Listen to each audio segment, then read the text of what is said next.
What got cut?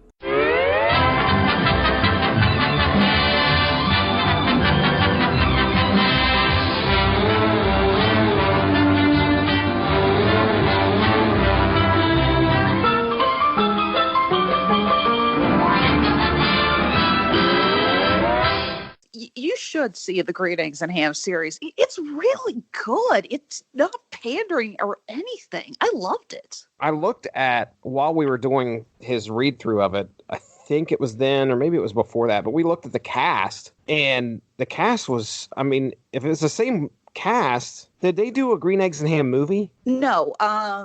Okay, because this cast was unreal. I mean, some of the people that we were mentioning in the cast, I was like, there is a ton of people that I recognize. Yeah, Eddie Izzard, Michael Douglas, Diane. Okay, Keaton. Yeah, that's it then. Okay, Yeah, look, no, everybody loves Dr. Seuss. That's right. Yeah, Dang apart it. from Mike Myers. To sit through the animated Grinch movie and the animated Lorax movie. We just watched The Cat in the Hat with Mike Myers. I did not watch it. Oh my God! But, what is wrong with you? It was on the TV. How's that? That actually violates like a bunch of war crimes rules. The kids, Caleb wanted to watch it, and I was like, all right, you have at it. Okay, Go in the other room. I don't know if you've already beaten your son to the point where he decided that was a good idea, or if you need to beat him to correct it, but one of those two things. One of those things has got to happen. Just note that you have officially caused countless hours in therapy in future years. Your child will have such problems, and it will cost thousands and thousands of dollars before the therapist just finally says it all seems to go back to that one afternoon that you thought it was a good idea to show them Cat in the Hat. I'm suing Netflix then, damn it. Damn it. Where, and I can say this without spoiling too much because it's in the series, it's in the Netflix series. When they get the head key, which lets you, it works differently in the novel than it does in the show, for budgetary reasons, I imagine.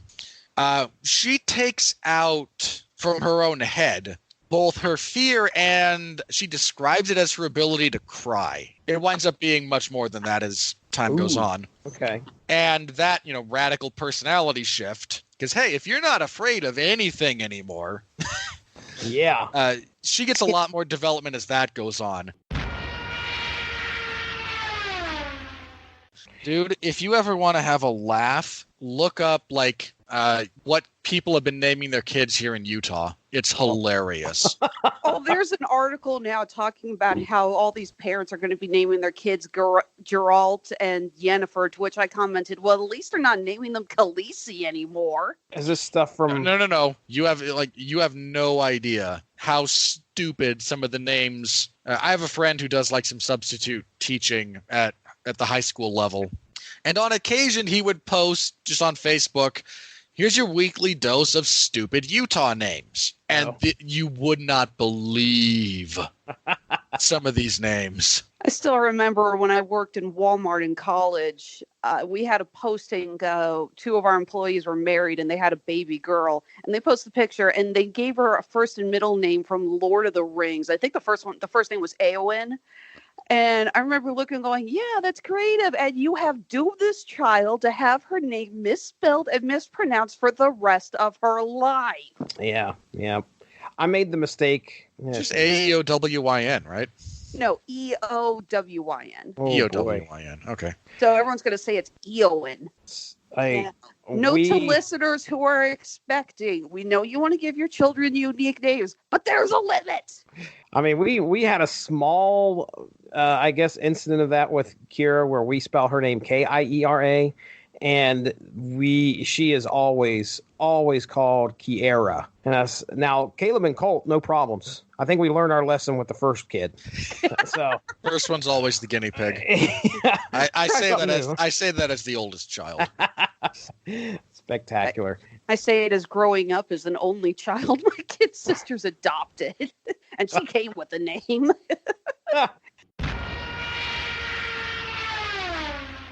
The only other people I could think of that survived it so well would be was it Marv from no, not Marv. No, it was Marv from Home Alone 2. The iron. The iron to the face. Oh, Have you yeah. guys ever seen Doctors Diagnose Injuries from Home Alone and Home Alone 2? No, all that had to have been in. That's funny. Oh, I That love it. was It's like, funny. I love when they get to the paint cans. They're like, no, dead. He is dead. If those are full paint cans coming from that angle in the face, yeah. Ugh. Yeah, kind of funny that when you watch Home Alone later as an adult and you're now pointing out, it's like, no, he should not be walking like that. Mm. Yeah, oh my goodness. I could go on. Tell me, I was just sitting there thinking about the nail in the foot, and I'm like, oh my God. How was it all of these years later? I saw that when I was 6 years old, and all these years later, that scene still makes me cringe. Oh gosh. My parents have never beat me up. But With a bottle of wine right over the head. yeah, absolutely. Hey, look, it's a great bottle of Chardonnay. Conk. No, We're flagged Robert, on- you're making me start to think twice about ever sending you Taika Waititi stuff. Oh no. He'll be sending you half scissors. Or- Look, the only thing of Watiti's I want is a voodoo doll that actually works. I know. I just love posting stuff about Thor Ragnarok and Taika Waititi on the group chat because I know it makes you and Patrick squirm. There, get a little irate. Do you think? I think I see what you're talking about, though. I mean, it's still a horrific scene, no matter what. But yeah, he's 104. Yeah, there's 4 bodies. One's the woman, the mother. 2 guys on the floor. 1 guy leaning up in the seat behind him. But all 3 of the men have head wounds, and I'm guessing the one who we just see his head and none of his body is probably the bus driver because it looks like he's got gray hair. And I will tell you, I was on that page for at least a minute trying to find where the baby was. I was like, "Where's the baby at? Where's the baby at? Oh my gosh!" You and Mark reviewed a Lordy album not too long ago. Shake the baby silence. Yep. As one of the singles from that particular episode. Oh yeah, it's great stuff. I was telling me somebody when they were first seeing Dodge down there was actually thinking for a second, oh great, Joe Hill's a fan of Japanese horror movies. The Ring. You know me, my first thought went to The Simpsons when Bart fakes the kid down the well. Of course. Why didn't I think of that? It's one of my favorite episodes. It's so great. Every episode is your favorite episode, man. There's a very strict cutoff to that point, actually, and it occurs in season 7. Although, what well house has a closet? A fancy one? I don't know. That is the closet of convenience, okay? Yeah. Well, speaking of wells, high five. Thanks, man. All right. So, did you just pull a DDP into a self high five? I did, sir. Yeah, it kind of reminded me of that old technique people said that they could read the bumps on your head. Oh, Would it shock you if I know what that is? Is it nephrology? Phrenology. Phrenology. Oh, okay. Got it backwards. I know what it is too. It's called crap. Oh no, it's absolute pseudoscience BS. But do you know how I learned of that term? I'm gonna guess Django Unchained. No, there was a movie called Men at Work. Charlie Sheen, Emilio Estevez. Oh, nice. I know how I know of it. Okay, but it's not anything anyone would remember. It was just a book I read when I was a kid. I remember it from a cartoon where they said, "Would you like me to read the bumps on your head?" I don't have bumps on my head. Gong. Now you do. I mean, come on. Good old Looney Tunes. Ah, nice. Yeah, mine was. It might even it was a book on tape I just listened to. I don't think I remember the title. I could tell you the plot, but it's of no value. And just one guy's studying to be a doctor, and one of his younger siblings like, hey, I went to a phrenologist, and I think that'd be a really cool profession to go into. I can do that to tell people about their personalities, and then you can fix them physically. I'm like. Even like 10-year-old me knows no, that's a load of crap. Yeah. It's actually nice to have something come up and I don't have to say, well, I have to review it. I don't know what that's like. Yeah, I know. It's rare. All right. Mark and I were joking the other day about how people will ask him, like, have you seen so-and-so? And he'll actually say, I don't know. Is it on my schedule? Yeah, I joke with him that he purposely put green eggs and ham, and he wants to put that new Three Caballeros TV show from Disney Plus on there, and I'm sitting there going, "You just want an excuse to watch it, so we'll talk about it." He's got it on. He's got it on the source material schedule as well. Apparently, we're going to be reading that, which just from what I saw when I was pulling it up, I don't know if that was an older book.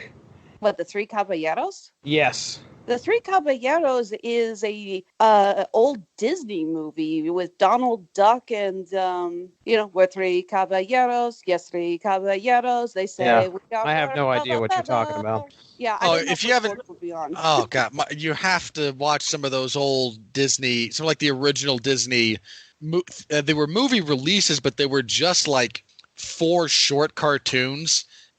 With like some interwoven. I think the one I remember a lot is like Footloose and Fancy Free. Yeah. Which is just, again, 4 different cartoons with like a guy and a puppet and another cartoon that talk a little bit in between the stories as a means of like setting up how we move from one to the other. I hated those ventriloquist dummies. They were creepy. That's funny.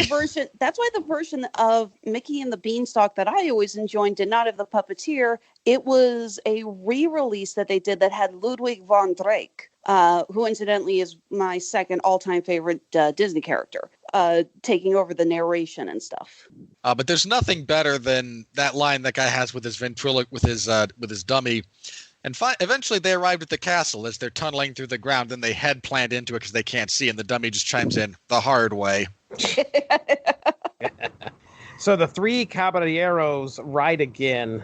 This is apparently something that was first published in 2000 by Story and Ink by Don Rosa. So this is, I think that's what we're going with here when we jump into reading this. I have no idea. All I see is Donald Duck on the front of this. There is a parrot and a chicken, I think, behind them. Yeah, those are the Three Caballeros. Oh, okay. All right. There we go. All right.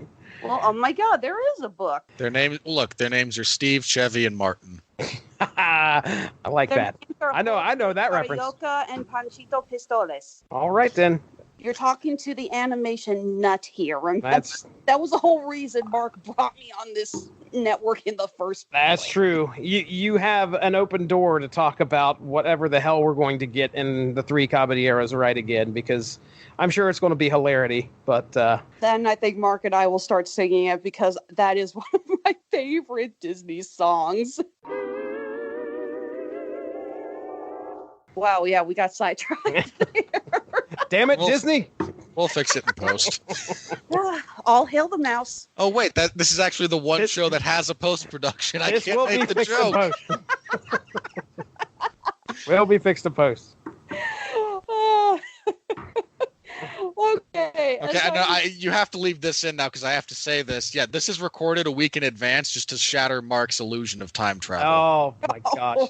Yeah, I always screw it up because I always forget when we're recording stuff, and then I'll cite something and thinking it's already on the show, and then Mark will overcorrect me and go, okay, you're just making me go cross-eyed at this point, all right? That me having to listen to him go, I've already watched Sonic the Hedgehog, and I'm like, bullshit, you did?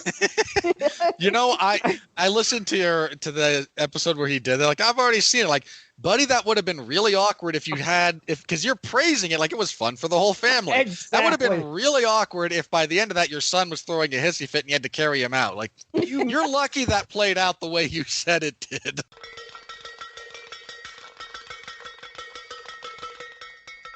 Hey, look, I've been led to believe that love is love, right? Hey. Who am I to judge? All right. A normal person. I reserve the right to judge a little bit here and there, okay? Robert, I know that we're not recording this for a few days, but have you seen Sonic yet? Not yet. I will be seeing it on Tuesday because that's $5 a day at my movie theater, and I am a cheap son of a gun. Well, it's not just it's not just cheapness. I love going to the theater because I like the experience. I hate people. So if I can get to like the 11 o'clock showing on a Tuesday, on average, there's maybe like 10 other people in the theater and we're all spaced out enough that I can just enjoy the experience without having to deal with someone next to me or a screaming kid or anything like that. So I get you. The last few movies I've seen for this network have been matinees, but you have to admit there is something about seeing a massively big release like Star Wars or an MCU film or something in a big theater with a bunch of other people, and you get to feed off of that same energy. That's why I always go to a Friday night theater. I've told you that my midnight showing of the first Avengers movie was one of the worst theater experiences of my life, right? Oh boy. Yep, I'm pretty sure we've talked about that on some show. And to be fair, like, I enjoyed a lot of the atmosphere, but for the love of all that's holy, they were laughing after every line of dialogue.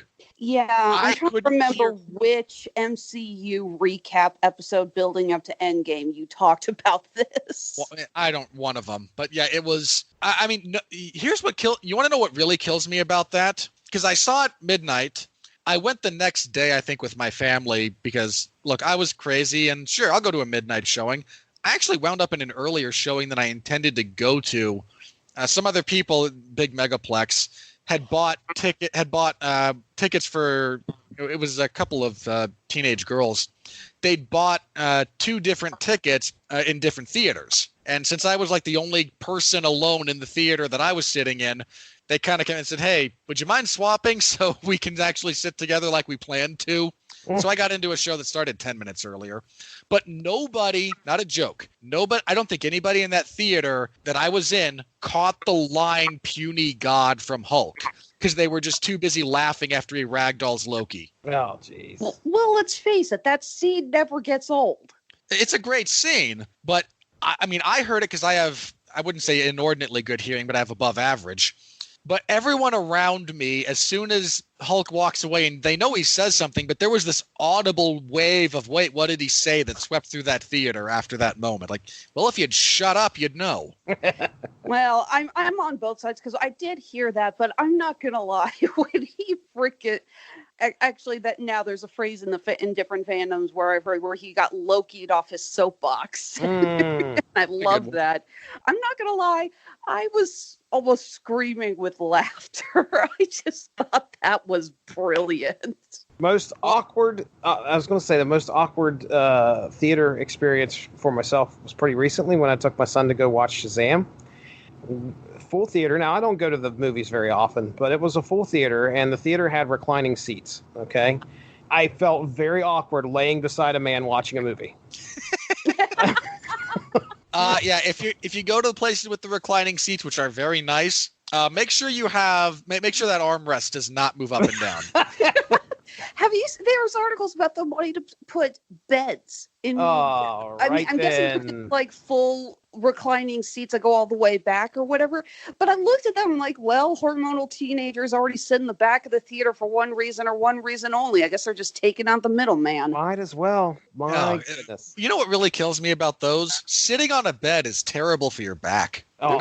They're not designed for that. Nope. No, I was gonna say if you're watching a movie on a bed, then you better either be laying back against the headboard or laying on your stomach. I don't think we've had a TV in our bedroom for probably I'd say more than 10 years. Back before we had kids. Now the kids all have TVs in their rooms, but me and the wife, there's just like you can't. It's impossible to get comfortable to watch a show while you're in bed. It's impossible. Yeah, my husband and I used to have a basement apartment, and one of us would sit in the bed, but the other one would usually sit in like the like an armrest chair next to the bed if we were watching a movie. The dream was to have. There was a commercial like shortly after the LCD TVs were coming out where they had the TV on the ceiling. And I was like, that's the fucking bomb right there. I could lay in my bed and watch TV. Now that you've got, plasma flat screen technology has gotten to where it is, that's probably a much more realistic. Yeah. As long as you don't live in an area with earthquakes. Sure. Sorry, imagine that thing coming down on you in the middle of the night. I'd rather not. Yeah. It would not be fun. Well, no. Okay, so if you're rich enough to have that in the ceiling, what you do is you have a whole room just for that. That's true. So you don't have to sleep under it. All right, Alexis. Anything else on your final thoughts? You're going back. You're going to read it. You're going to read more. As soon as my copy of Harley and Ivy Meet Betty and Veronica, I will be picking up. Do you think they dish over Sundays? Oh, there's going to be a milkshake involved. I know it. And Pops will be there. I just don't. It'll be a fun story. That's Like probably I about said, Tell you what, say fun one more time. You might convince yourself. fun. Sorry, but what can I say? I have to fulfill my obligation as the only person that Mark hired who doesn't have a Y chromosome. That's right. Damn it. That's right. I do not think it's as jarring as Preacher in terms of alterations. It's a lot more. They barrel through some material. Yep. Just head down, bull in the china shop. We're just charging through this. They also, you know what? You've read now the first issue. So how would you feel if I said we're going to adapt that, but the rating for it has to be TV 14? Sound like you said TZ 14 there for a second. TV 14. TV. I think it could be done. Again, I brought this up when we talked about Birds of Prey. You could do some pretty creative editing to cut out blood and excess violence, and if you get a decent cinematographer, actually, I think it could be even more captivating than just saying here, blood, boom. I'm not saying that you can't do it. I'm saying they take. So I think I phrased it this way. They take all of the rough edges. And I don't just mean that in the sense that I'm a gorehound. I'm a bit of a gorehound. But, if you want to cut out the guy getting a hatchet to the base of the skull, hey, fair play, man. I understand the edit. Like, it's not that it, again, dumbs it down. This takes all the rough edges, not just the violence. All of the so much of the character flaws and character attributes, they're more paid lip service than actually explored. It feels to me like the Netflix show takes everything that is, again, rough and pointy and dangerous and interesting and sands it down to bland smoothness. Jesse, you correct me if you think I'm wrong here. Did you not think that could have been on the CW? Yeah. I mean, I thought about that after you made that comment because we had probably about 2 episodes left of the show. And I was like, okay. Right down to the cheesy music selection over either someone walking or a climactic moment. We have subtitles on most of the time with Netflix just because at any given time in our house, if you're trying to watch a show, most likely another kid is in a room with some device going, and it can sometimes interfere with the fact that you're trying to listen to what's going on. So I could have probably counted at least 3. Well, we'll go with 2. At least 2 times that throughout every episode we get some kind of a song, and they make sure to tell you which artist that is and which song it is in the subtitles. Now, you don't normally get that. But if it's a popular artist and a popular song, yes, Billie Eilish does make a audible appearance in one of the songs. I think it's in the last episode, but either way, I'm the only person that really can't stand Billie Eilish. No, I'm sorry, she has talent, but every song she sings reminds me of the depressing student films I had to edit in college. I do not care. Look, I will trust people with a more sophisticated ear than I that say she has talent. No, I want nothing to do with her music. She just looks like, I use her as somebody else used her as kind of because there was that thing earlier this year where she said she didn't know who Van Halen was. She looks like somebody needs to send her some flowers or some candy or something to cheer up, please. She looks like a skinny goth Adele. I don't need that in my life. The first time I heard Bad Guy, I thought to myself, so this is what happens if you liquefy Tim Burton and squeeze him out through a toothpaste tube. Yep. That is very accurate. But yeah, back to what you were saying there, Robert. Yeah, it could easily go on the CW. It's not. Did you use the word sanitized? Is that one of the things? Okay, so that probably sanitized, safe, dumbed down, had the edges ground off.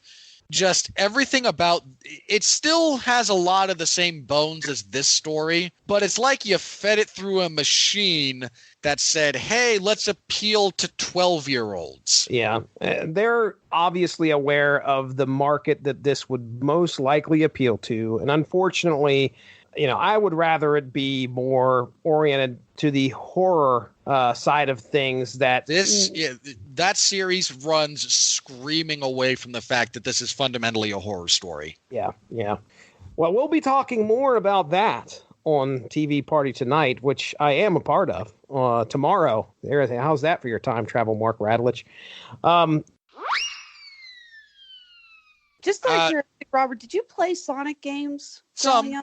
Okay, I played some. I know Mark didn't, and I was a Nintendo girl, so I'm sitting there going, I think at least one of us on this show probably should, talk about the influence of the games themselves. I will be there. I will be capable of doing such. I will also be talking probably a little bit about a few of the different Saturday morning cartoon adaptations of that show. Good, Dick. Yeah. That was needed on mine. Of course, neither me and Mark. You didn't know who Boomer the Walrus was. I was clue. So mad at you for You know that. who Scratcher and Grounder are? The comic book series that we covered had the two characters that I knew were Sonic and Tails, and that was it. The rest of the people. Sally? Oh my god! Who the hell Sally was? I didn't know. Antoine. Bunny Rabbit. No, and of course I never watched any of the cartoons, so I would assume that they probably. So the episode that you did in question, I think, was geared around the reality alteration. Yeah, there were two Saturday morning cartoon adaptations of Sonic that were very close together. One of which was very cartoony. Which I believe was The Adventures of Sonic the Hedgehog. It was, which had a very odd vibe. Again, it's very like Nickelodeon style animation almost. And that was one that had the Sonic Says morals at the end. Yeah. The infamous, there's nothing cooler than being hugged by a person who likes you. But if a person tries to touch you in a way that you don't like, that's no good. Oh, boy. Yeah, there was that, which was a little cringy even then. Much as I don't like using that word as a descriptor, I think it fits. Then there was a more serious one that had a slightly different name. It was just Sonic the Hedgehog, but it got the nickname Sonic Sat AM because that was what it was known for being the one that aired on Saturday mornings. It had an unfortunate time slot.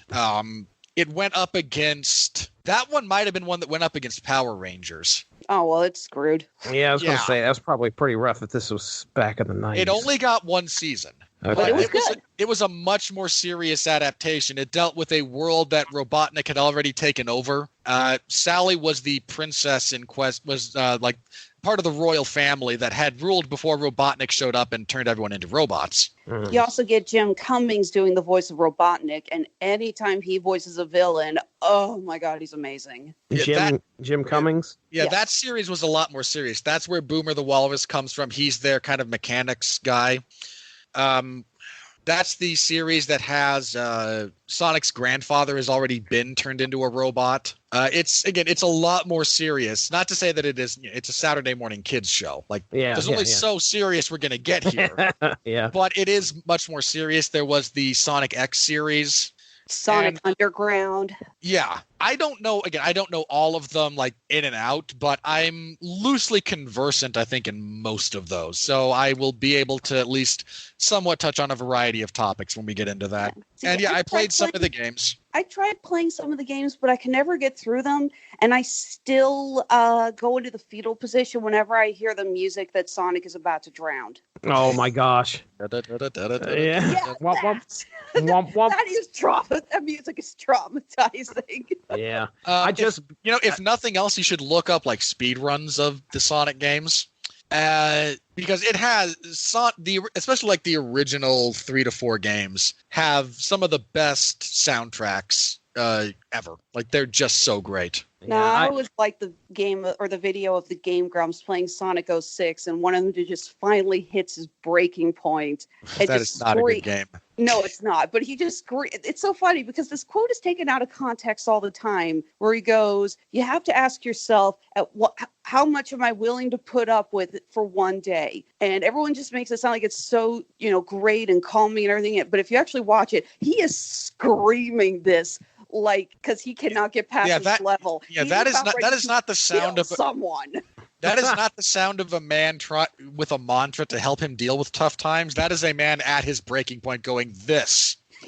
Yes. You have to ask yourself, how much crap can you put up with for one day? This is it. We're done.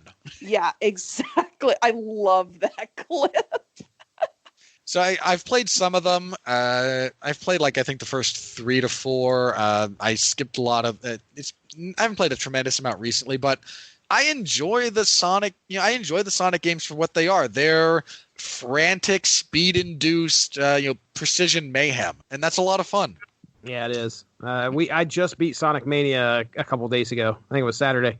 Saturday night, I sat down, and now when I say beat it, I just finally got to the last boss and beat it. I didn't have all the Chaos emeralds. Don't make me smack you, man. I was like, somebody please say something. I had to endure that for at least 2 or 3 years when I was playing Sonic games with my friend.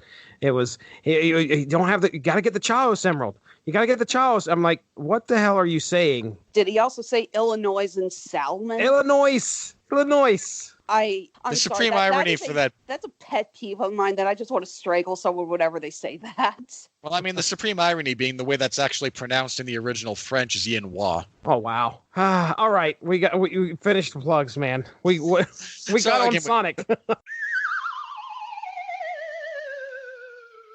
Have you found Color Out of Space yet? As a movie, no, and it's really annoying. I feel like I'm gonna have to wait for either it to get another expansion or for it to be on a streaming service. Yeah, I saw you talking with Ben about it after he decided to draw his Nicolas Cage freak out. I mean, it's Nicolas Cage, he. Yeah. So. Which one's that? That was Eddie, but now it's Toby. Eddie's been, for lack of better words, revving his motorcycle at me for the last 5 minutes because he wanted attention. And I was just like, I'll play with you later. And then he barked, and then that woke Toby up. And I think that was his way of saying, if you don't do something with the suit, I'm going to wake up Toby and he'll go nuts. Oh, goodness. Have you seen the joke about the dogs telling each other jokes? That's posted on my wall. Yes, I love that. Okay, so for the sake of Jesse, I'm trying to think of which one you're talking about. Is Okay, this the knock joke? Yep. Yes. Okay, all right, yeah. And they start barking. Yep. I'm trying to remember the last time I'd gotten mad at something I was reviewing. It was probably the ending of Toy Story 4, which I got a little bit pissed at. I thought it was Rise of the last Phoenix X-Men movie. No, I'm not. Much as I like the X-Men in kind of a generalized way, that didn't make me angry. It was just bad, really bad. But I mean, Rise of Skywalker tried really hard to actively insult my intelligence, and that didn't make me mad. No, that was Mark who got mad on that one. Oh yeah, Mark lost his cool on that. So I think it was the end of Toy Story 4 that got my goat. And then by the time we reviewed the Dark Tower movie, I was past anger and into depression as far as the grieving process. But I think that was the last movie that kind of start to finish, I was just pissed. But I've since made my peace with the fact that certain properties I really like, whatever that medium happens to be, will occasionally get adapted into a different medium. And I don't need to be emotionally invested in how that goes because I have the other version. So that's right. It's just not worth the energy to get really pissed off about that. There's not people in a room going, how can we piss off Winfrey? And if there are, they should be fired because they're not doing their job anymore. Fired. Ooh, hey, speaking of all the Sonic stuff, somebody uploaded the OVA film to YouTube. Looks like the complete thing and in 1080 HD. Which one? The anime one with Metal Sonic. Oh, nice. Metal Sonic. Oh, boy. I heard you and Marco a little bit on about Shadow the Hedgehog. Oh, yeah. Yeah, that was a lot of fun to try to explain. Hey, Mark, you ever heard of Shadow the Hedgehog? And he's like, Look, here's how you do that. It's Sonic with a palette swap and 5 times the edge. Ah, there we go. How much more edge can you get? See, I like the description that they get. Shadow the Hedgehog has fought twice. That's not really a word. In the Death Battle series I've shared with you guys. First time they put him up against Vegeta from Dragon Ball Z. And the second time they put him up against Mewtwo. You should lose both of those. I've spoilers. never played a game with him in it, so I have no idea other than just what I've seen. Shadow doesn't really appear in the main. He does in a little bit in the main series, but he actually has his own spin-offs. Okay. More than anything else. I'll say I saw a GameCube game, I think, that was just called Shadow. I'm pretty sure Shadow the Hedgehog. Yeah. I just will always remember Shadow when he in the Vegeta fight when he goes super Shadow Supersonic. Yeah, Vegeta looks at him and goes, "Wow, what a ripoff." You're not wrong. And then it looks like the 29th, which is Saturday, Mark has AEW Revolution. Review with Larry. Who the hell's Larry? Oh, that's Mark's personal thing. I think Mark is showing up on Larry Zonka's show. Oh, okay. Well, never mind then. Well, I guess you got... Did we hire someone else? I was like, wait a second. Who the fuck is Larry? Dude, Larry Zonka gets more done with one leg than most of us do with two. Yeah, I heard it. Larry's, obviously he's... If you're unsolicited plug, if you're a fan of pro wrestling and you're not at least familiar with Larry Zonka's work, you are doing yourself a disservice. Yeah, I remember hearing that his man name. watches more pro wrestling than is healthy. Well, you can and check occasionally gets me to fill in for gaps on occasion. I actually have for some reason, I don't know why it's always me. I think it's because I volunteered for Fridays when Larry had his health incident. And I mean, that man went down for, a couple of months. I mean, his leg had to be amputated. Like, damn. Yeah. I'm not, when I say he gets more done with one leg than most of us do with two, that is literally true. That is literal. Okay. A lot of the people at 411 were like, okay, this man reviews 7 wrestling shows a week. All hands on deck. We got to cover the content. Yeah, damn. And no one else was willing to watch Impact Wrestling on Friday nights. And after about 3 days of that not being filled, I said, sure, I'm a big enough loser to have my Fridays free. Why not? You live in Utah. What else are you going to do? Look, I have the internet. I can do a lot of stuff that doesn't involve Impact Wrestling. And hey, I live in Missouri, so I get to make that joke. I was in. My dad lived in Missouri for a while. I was out there to help him move out and back. So I've been to Bolivar. I lived in Springfield for about 2 months at one point in time. I'm actually heading to Springfield, working VisionCon out there, and I believe it's May. Yeah, I lived there for 2 months when I was installing home security systems. That was the summer. I got bounced through Detroit, Boston, Virginia, and then eventually Missouri. That was fun. I've been to both coasts, actually. I lived in California and Oregon. I've been to the Pacific Ocean a few times. And when we were in Boston, actually, one of the towns we did some installs for, you drove literally until the freeway ended. Like there were signs that said freeway ending. Well, that's crazy. So I've been to the Atlantic as well. Yeah, I've been places. Well, I can tell you the furthest west I've ever been was Indiana, and that was on accident. Across the Ohio border. I'm like, where the hell? What is going on? Where am I at? Oh, God. I need to turn around and get back to Cincinnati. That is such a great line. All right. Well, I think I also just have to laugh every time people out on the East Coast are like, we've got mountains in the Appalachians, buddy. I drove over those. You don't got crap. Yeah, I was gonna say. got a few roads going. I live higher than that. I still try to avoid going through those mountains as much as I can when I drive down to Atlanta, just because I hate dealing with the trucks that drive through Appalachia. Oh, come on. You don't like the highway system down there? It's such a catastrophic mess. The truck's honking at me because I can't go any faster up a hill. And when I turn a corner, there is the runaway ramp that just scares the ever-loving shit out of me. Be grateful the ramp is there. That's right. I am grateful the ramp is there. We've had enough incidents. I have back trucks honking at me while I'm trying to avoid the runaway ramps. We've had enough incidents where we needed those installed. That's just the way things are. I don't think my dad's ever had to use one of those. I want to say my dad drove truck, and I don't think he's ever told me a story about having to.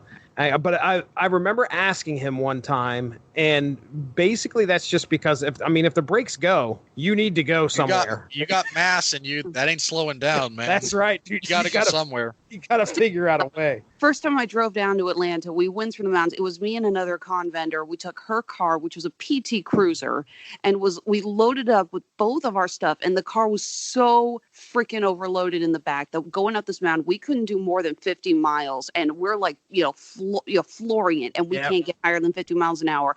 And the trucks, all the trucks, they were just laying into their horns. And I'm practically in tears going, I'm going as fast as I can. I had like the worst panic attack getting through shit. Make me nervous. Yeah. Absolutely. I mean, PT Cruisers were already lousy as hell for climbing mountains. You overloaded with that much crap. Oh, yeah. No kidding. All right. There it is. Official post-edit closing.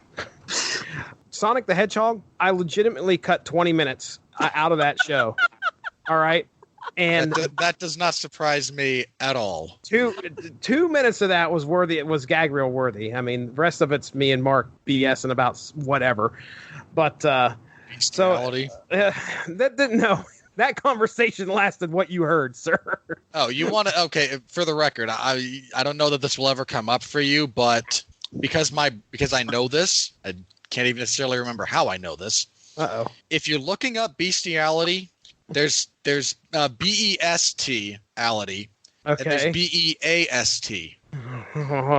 BEAST is just really, really hairy men, mostly. Okay. BEST is the animal version. That's so if you want to avoid one of those or both, but there is a difference. So wouldn't that be bestiality versus bestiality? Lower E. Sure, Maybe? But how many times do you know people that enunciate properly when words that similar? Jesse, tell me you're going to save all these little tangents that we did, cut them out of your show, and then give them to Mark as a supplement for when we do the Sonic the Hedgehog. Damn you, Hollywood! Sure, sounds like a plan. I'll do a what got cut, and then it'd be like an hour, and then our show on Locke Key ended up being half an hour. Or no, wait a second, it'd be 2 hours, something like that. No, but anyway, yeah, guys, I can't thank you enough here. We will, I'll have this out by Monday and tag you guys all in it. And I can't thank you again, like more than enough for coming on here and spending near 3 hours with me talking about this. This is a fun series, and talking about the Netflix series. Save it all up there, Winfrey. Get it all ready. Look, that, my anger about that is it's simmering like, this is like a what's a good example? Like pot roast. Oh, okay. The longer it cooks, the better it's going to be when you get there. I get this feeling that next week, like I said, I'm not on the show, but I get the feeling next week I'm going to hear about this massive explosion out west, and I'm going to be like, "Yep, right on cue." Winfrey done exploded. His head exploded. A giant chunk of central Utah will just be a smoking crater. Yes, Winfrey, kaboom.